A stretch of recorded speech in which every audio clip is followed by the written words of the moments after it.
Hello everyone, Tina here. I hope your day is going lovely. Thank you so much for joining me. Today I'm creating a project for LDRS Creative and we are using the Crazy for Daisies stamp set. This does have a coordinating die set. That's a pedal pusher die set, and that means it will cut out partial elements of your images and then it'll pop up those petals. Super pretty. For today's project we're just going to be using the smaller corner image in the stamp set. It may be a small corner image, but this little image does a lot. I'm going to place this image in my MISTI and we're going to actually stamp it 4 times, and I wanted to share with you, if you stamp it in the corner it creates a real pretty frame for your project. So you could do it this way, but I'm actually going to die cut them out and create a different kind of style of card. We're going to stamp the top right and the bottom left, and then I'm going to clean off my stamp, and then we're going to stamp it, we'll reposition it, and then stamp it again. I'm using my LDRS Creative Raven ink pad. It's great for Copic coloring, all different coloring mediums, and that's what we're going to use today to color in these little corners. Super pretty stamp set. There's lots of larger images that are great focal points, but the smaller images pack quite a punch too. We have one more corner to stamp, and then after we have this image stamped, we're going to stamp a smaller leaf image. It's made to be a leaf, but I wanted it to be like a little berry cluster. So we're going to stamp that. Here I'm stamping it 6 times, but I ended up stamping it 8 times in total. But the leaves on here are round, so they could be berries or it could be leaves. So there's versatility in it. Okay, I'm going to zoom in and then bring out my Copic markers. I did list them in the top left or top right corner for you guys, but I'm just going to grab my sentiment while we're at it. Today I thought we'd make a thinking of you card, but I'm going to play a little bit of music while I color in. I'm just going to color in one corner and then one of the little berry leaves, and then the rest I'll do off camera. When I'm done coloring, I will get you back.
Okay, coloring is all done, at least for the one corner here, and I think it's so pretty.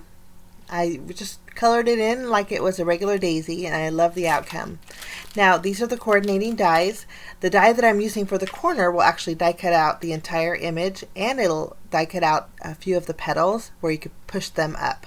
Some of the dies in the die set won't cut out, like the larger image in the stamp set, it won't cut out the entire image, just the petals on the inside of it. We're also going to die cut out the small little flourish, and then I'm going to color in and die cut out the rest of them off camera here. So they're ready to go. Now we're going to stamp our sentiment. I think black and white go perfect with daisies, so we're going to bring in some black cardstock. This is just a 1/2 inch strip. I'm going to treat it with my anti-static powder tool, and then we're going to stamp with some watermark ink. This is the LDRS Creative watermark ink, and everything I use today, guys, will be listed down below in the description area in case you want to check it out. But once our sentiment stamped, it says I'm thinking of you. We're going to go over it with our white embossing powder, tap off the excess, and then we'll go ahead and use our heat gun and melt that embossing powder.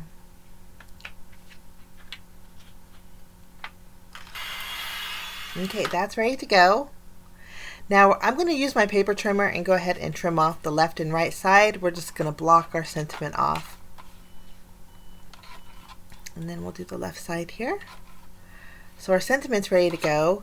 I am going to flip it over. We'll just add a piece of foam adhesive behind it. So that's ready to go. And then also our blue little berry here clusters, I added foam adhesive behind them as well. Now you can see here how our petals pop up. Isn't that the neatest thing? I just love that. And the dimension that it adds is so pretty. Okay, I do want dimension on my card for all 4 of these corners. So I'm going to add foam adhesive behind them, but I'm making sure that I don't add it behind the petals that are die cut. This way they're still functioning and I can pop them up. So we're just going to do this to all 4 of our corners. And so they're ready to go.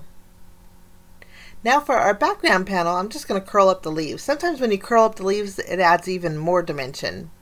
And it this way too, if you do put it in the envelope with the curled leaves, it's not quite, it doesn't flatten as much, if that makes any sense. Okay, this is the Scalloped Rectangle Die Set from LDRS Creative, and I'm taking the largest die from the die set, and it is so pretty. It creates a real pretty dainty scalloped edge. I die cut that out for my background panel, and then we're going to add a little dimension by adding a piece of fun foam. I have lots of fun foam in my stash, so I picked out a yellow one. I need to trim it down a little bit more because of the scalloped edges here. I'm going to add some tape behind one side. The other side has adhesive already on it, and we'll just add that behind our background panel. Okay, now we get to add our pretty daisies. I wanted to create one full daisy with the X basically in the middle. So we're going to add one, and you guys can do this. I'm creating an X kind of a shape, but if you wanted to create a plus or even a cross would be really pretty for Easter. I think that would be really nice. I just created an X, and then I'm going to go ahead and add this panel to a standard A2 size card base. And then we're going to go ahead and add our sentiment right in the center. And then these little pieces I'm going to tuck underneath, kind of filling it in. Right now it kind of looks like an X, but when you add these little berries, I think it'll kind of rounds it out a little bit more. So we're going to add one to each one of our little corner pieces, and then we have a couple extra pieces, and I want to put a couple in the top left area and a couple in the bottom right area, kind of trailing down a little bit. And I just think that looks so pretty.